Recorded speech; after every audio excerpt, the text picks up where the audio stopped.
আমরা যে মহিয়সী নারীর কথা স্মরণ করে আজকে অনুষ্ঠানটির আয়োজন করা হয়েছে,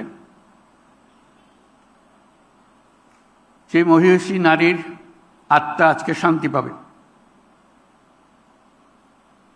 তিনি যে কল্পনা করেছিলেন, তার ইমাজিনেশনে তিনি যেই সমাজ চিন্তা করেছিলেন, আজকে যারা পুরস্কার পেল তারা সেই সমাজ নির্মাণের পাথেও আমাদেরকে দিচ্ছে। আমরা সারা জাতি তাদের উদাহরণ থেকে, তাদের পথ চলা থেকে শিক্ষা পাই, এবং যে আদর্শে বেগম রোকেয়া আমাদেরকে নিয়ে যেতে চাচ্ছিলেন, অতি চমৎকারভাবে তুলে ধরেছিলেন তার বক্তব্যে, তার লেখায়। আজকে যে চারজন পুরস্কার পেলেন, যারা রোকেয়ার সেই পথে আমাদের জাতিকে তুলে দিল, এগিয়ে দিল, আমরা ভাগ্যবান, আমরা ভাগ্যবতী। আমরা 100 বছর পরেও আরেকজন রোকেয়া সৃষ্টি করতে পারি নাই, এটা আমাদের দুর্ভাগ্য। তিনি যেসব দিক নির্দেশনা দিয়ে গেছেন, যেসব স্বপ্ন দেখিয়ে গেছেন,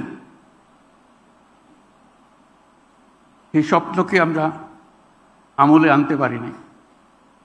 কথা বলেছি, অগ্রসর হতে পারি না। আজকে তার জন্ম উপলক্ষে যে আয়োজন, সেটা শুধু তাকে স্মরণ করার জন্য না, আমাদের ব্যর্থতাগুলো খুঁজে বার করার জন্য। কেন আমরা ব্যর্থ হলাম? কেন এই 100 বছরেও আরও বেগম রোকেয়া আসলো না আমাদের মাঝখানে, যে আমাদেরকে পথ দেখাতো, এগিয়ে নিয়ে যেত, ধাক্কা দিত, মনে করিয়ে দিত কোন পথে আমাদের যাওয়া দরকার। 100 বছর পরে কি হলো? কত অগ্রসর হলাম?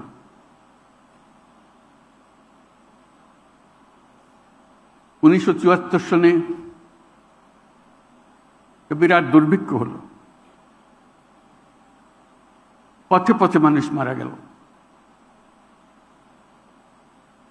আমরা নির্বাক তাকিয়ে দেখলাম, কিছুই করলাম না।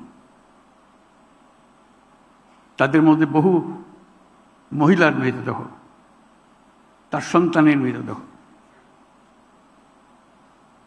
কারো মধ্যে কারো হিসেবে 15 লক্ষ মানুষ ওই দুর্ভিক্ষে মারা গিয়েছিল।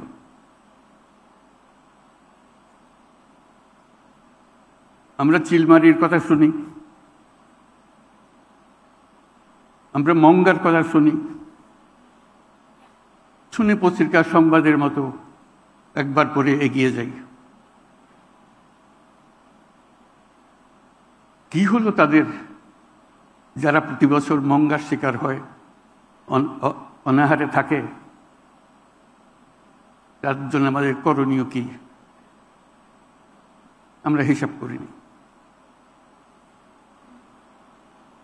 এই যে দুর্ভিক্ষ হলো, এর ফলে আমরা কে কি প্রতিকার চাইলাম,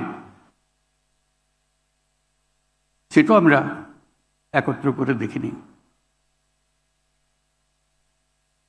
তার ধাক্কা চট্টগ্রামেও পৌঁছেছিল। চট্টগ্রামে যদিও দুর্ভিক্ষ হয়নি, ওই ধাক্কাটা পৌঁছেছিল। সারা দেশের ধাক্কা সেখান থেকে আমরা অনুভব করেছি। তখন আমি চট্টগ্রাম বিশ্ববিদ্যালয়ের শিক্ষক, অর্থনীতি বিভাগে। আমরা ধাক্কাটাকে এভাবে নিতে চেয়েছিলাম, এই বিশ্ববিদ্যালয়ের যদি কোনো অর্থ থাকে, তাহলে পাশের যে গ্রাম, সেই গ্রামের উপরেও তো একটা ছাপ থাকতে হবে বিশ্ববিদ্যালয়ের অস্তিত্ব নিয়ে। না হলে কিসের এই বিশ্ববিদ্যালয়, কিসের এই জ্ঞান, যার ছোঁয়া পাশের গ্রামে লাগে না। তখন ছাত্রদের নিয়ে ভাবলাম, ছাত্র এবং ছাত্রীদের নিয়ে ভাবলাম, আমরা এই জোবরা গ্রামকে চিরদিনের জন্য দুর্ভিক্ষ থেকে মুক্ত রাখব। এখানে যেন কোনো অবস্থাতেই দুর্ভিক্ষ ঢুকতে না পারে। সবাই খুশি, সবাই এক পায়ে প্রস্তুত করতে উৎসাহ সহকারে। সেই ছিল আমাদের যাত্রা। শুধু আমরা সারা দেশের কিছু করতে পারবো না, সেই ক্ষমতা আমাদের নাই, কিন্তু আমাদের পাশে একটা গ্রাম আছে, সেটার জন্য আমরা কিছু করতে পারি এবং নিশ্চিত করতে পারি। শুধু করতে পারি না, নিশ্চিত করতে পারি। দুর্ভিক্ষে আঘাতটা কার কাছে প্রথম আসে?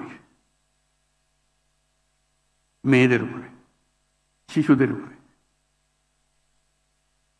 আমরা চেষ্টা করলাম তাদের সঙ্গে কথাবার্তা বলার জন্য। মেয়েরা আমার সঙ্গে দেখা করবেই না, কিছুতেই না, আমি পুরুষ মানুষ। মেয়েরা গেল, তাদের সঙ্গে কথা বলল, বোঝালো কি করা যায়। সেইটার থেকে এই ঋণ কর্মসূচি শুরু হলো, যেটা পরবর্তী তার বড় আকার ধারণ করলো। এটা সোজা ছিল না। সে যে টাকার কথা বলছি, সে টাকার ভয়ে মেয়েরা অস্থির, যে হাত দেবে না টাকাতে, এটা আমাদের কাজ না। আমি কোনোদিন স্পর্শ করি নাই টাকা, এই হলো তাদের পজিশন। আমি মেয়েদেরকে বললাম, কয়েকটা টাকা সঙ্গে নিয়ে যেও, একটু হাতে লাগিয়ে দিও, স্পর্শ তো করলেন, এখন হলো। ওইভাবে শুরু হয়েছিল। তাদেরকে টাকার ছোঁয়া, একটু ছোঁয়া লাগানো, থ্রিলটা অনুভব করা যে আমি টাকা ছুঁয়েছি।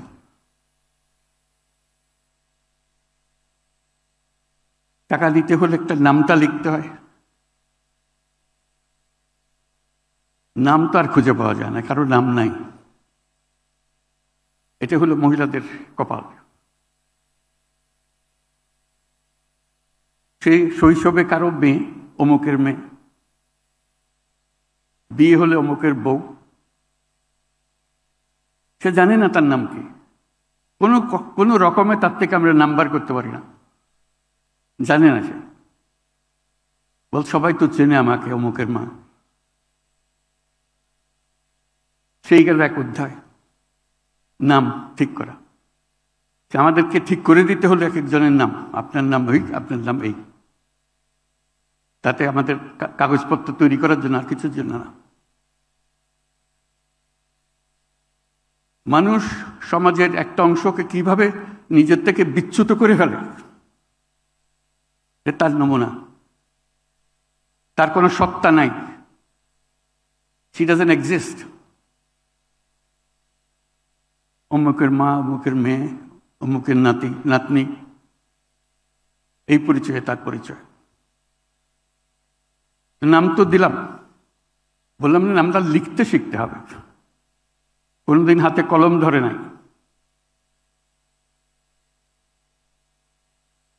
তাদের হাতে একটা কাঠি ধরিয়ে দেওয়া হলো, কাগজ নাই, দুলার উপরে, মাটির দুলার উপরে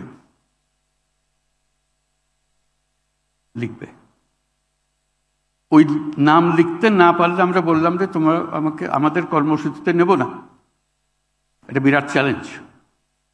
সে ঢুকবে, এই নাম লেখাটাকে শিখতেই হবে। দিন রাত পরিশ্রম করছে, টপ টপ করে চোখের পানি পড়ছে, এবং সেই নাম লেখা সে শিখল। সগৌরবে এসে পরীক্ষা দিল, নাম লেখা দেখাইল, সবাই মিলে হাততালি দিল। সে সোজা হয়ে দাঁড়ালো, সে তার নাম লিখতে পারে। তার নবজন্ম হলো। আমি এটা বলছি এই জন্য, আমরা সমাজকে কিভাবে বিচ্ছিন্ন করে ফেলেছি অতি অনায়াসে। তার সত্তা, তার অস্তিত্ব অস্বীকার করে।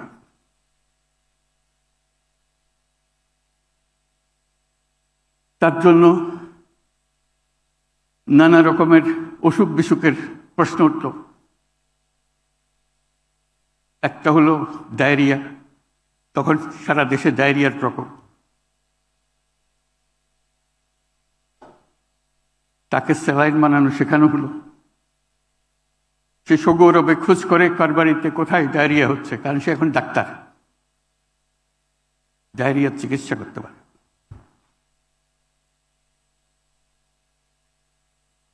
আমাদের সঙ্গে যারা এটা যত বড় হতে আরম্ভ করলো, আমাদের সঙ্গে আরো অনেক ছেলে মেয়ে যোগ দিতে আরম্ভ করলো, যাতে করে তারা ওই কাজে শরিক হতে পারে। তাদের প্রথম কাজ হলো, যারা এরকম আগ্রহী মহিলা আছে, সে যে বয়সেরই হোক, তার জীবনী লিখতে হবে। যে তার নাম জানে না, তার জীবনীও জানে না, কখন তার জন্ম হয়েছিল সেটাও জানে না, বয়স কত সেটাও জানে না। আমাদেরকে প্রশিক্ষণ দিতে হলো, আমাদের যারা নতুন যোগদান করছে, বয়স আন্দাজ করার কি কি উপায়, বয়স এস্টাবলিশ করা। বয়স্ক হলে বলবে, ওই যে বন্যা হয়েছিল, সবচেয়ে বড় বন্যা যেটা, তখন আমি ছোট, তখন মোটা হাঁটতে পারি। তখন একটা রেফারেন্স পয়েন্ট পাওয়া গেল, বন্যার থেকে সে যদি তখন হাঁটতে পারে, তার বয়স কত হতে পারে। যেহেতু এটা চট্টগ্রাম, সে একটা কথা বলতো, 59 মগি তুফানে আমি তখন দৌড়াদৌড়ি করতে পারি। 59 মগি কবে, সেটার থেকে বার করে তার বয়স বার করা। যে নিজের নাম জানে না, নিজের জন্ম তারিখ জানে না, নিজের অস্তিত্ব সম্বন্ধে কিছুই জানে না, সে এই হলো বাংলাদেশ আমাদের।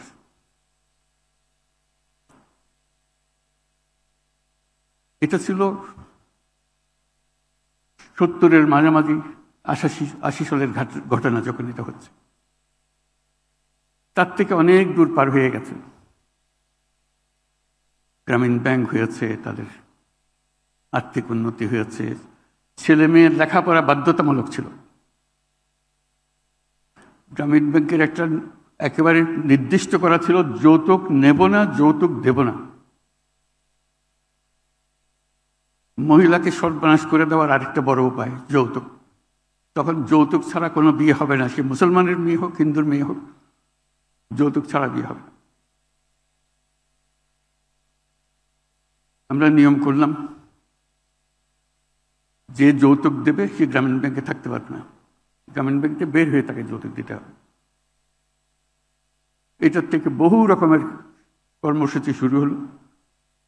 কারণ গ্রামীণ ব্যাংকের বাইরে কাউকে যদি তার মেয়ের বিয়ে দিতে হয়, যৌতুক তাকে অবশ্যই দিতে হবে, নাহলে মেয়ের বিয়ে হবে না।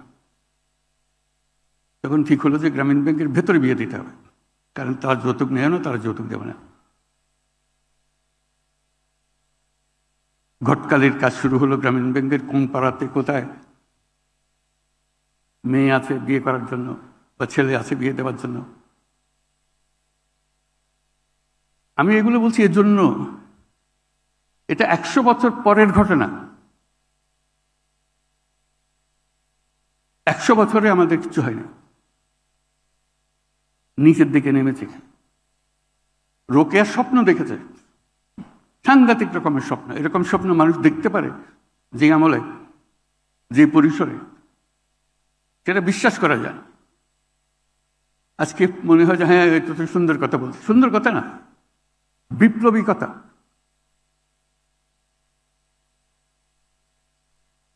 সমস্ত সমাজকে ঝাঁকুনি দিয়ে কথা, কিন্তু সে ঝাঁকুনি বহন করে নিয়ে যাওয়ার লোক আর হাসলো না। এটি হলো আমাদের দুর্ভাগ্য, যে কিভাবে আমরা নিজেকে নিয়ে ব্যস্ত থাকি। বেগম রোকেয়াও নিজেকে নিয়ে খুব ব্যস্ত থাকতে পেরেছিল, তার বহু কাজ ছিল, কিন্তু কোনো কাজের মধ্যে সে সমাজকে বাদ দিয়ে করেনি।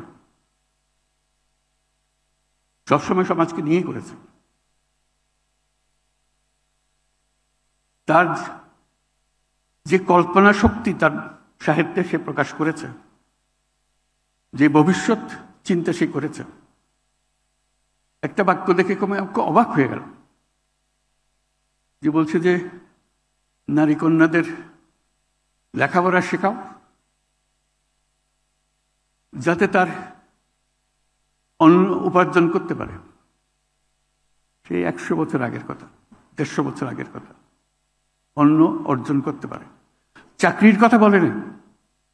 আজকে আমরা বলছি উদ্যোক্তা হতে হবে, এই হতে হবে, সে বহুকাল আগে এটা বলে চলে গেছে।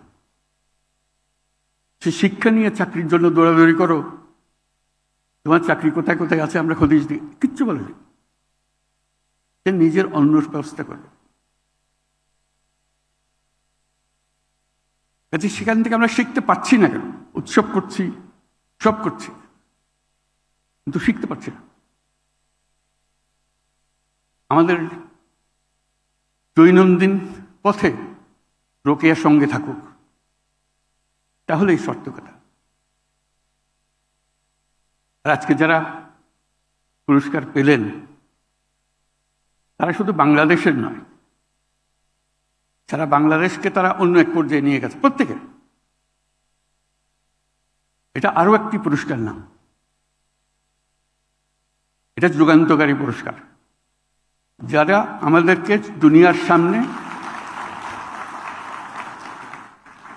অন্য স্তরে নিয়ে গেছে। এরা শুধু বাংলাদেশের মেয়ে না, এরা সারা পৃথিবীর নেতৃত্ব দেওয়ার মেয়ে।